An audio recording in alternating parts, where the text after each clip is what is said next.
This show asks us to think about how we feel about life on different planets and aliens. Whenever there's an alien invasion movie or story, the aliens are always cast as the villains and the people on Earth are always cast as the good guys. And this show just kind of makes you think about that dynamic differently.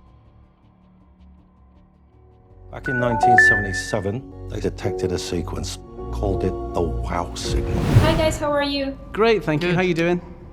I'm good. Thank you for having me. Congratulations on the show.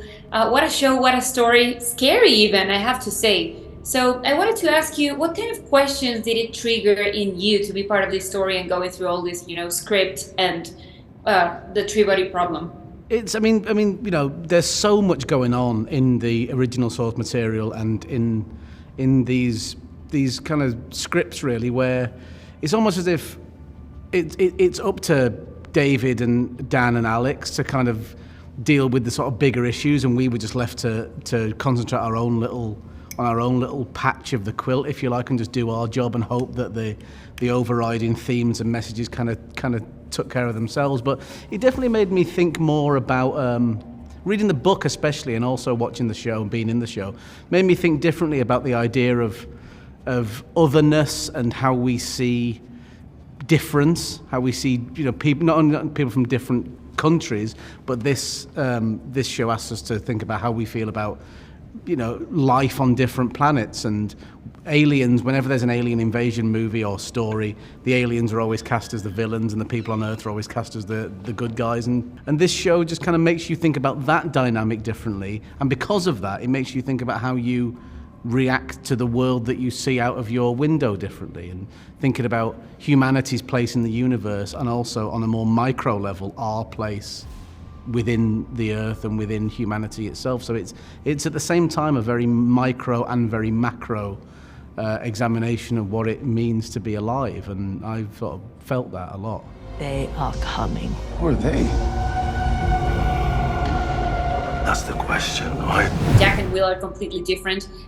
Their relationship with the game and even with science is different. What would you say is what makes them so different and unique, their relationship space, mainly with the game? Yeah, the relationship between them is. I was struck the first time I read the script of how authentic and, well, I mean, it's written by Alex Wu and David and Dan, who are all very close together, and I think it just felt very real, that friendship, and it moved me, and the dialogue surrounding it and everything, and I think I just bought that, and that was one of the first reasons I loved Will, was because of that friendship. Yeah, they're very contrasting personalities, but I think I think that's how you almost pick your closest friends, really. Yeah. Between the two of them, they make a complete person. Yeah. Like if you take Will's sensitivity and the kind of beauty of his soul and put him together with Jack's confidence and his comfort with himself and his comfort with his place in the world, if you put them together, you'd have quite the one person. Yeah. But they kind of make up for their deficiencies within the relationship. What do you think is happening?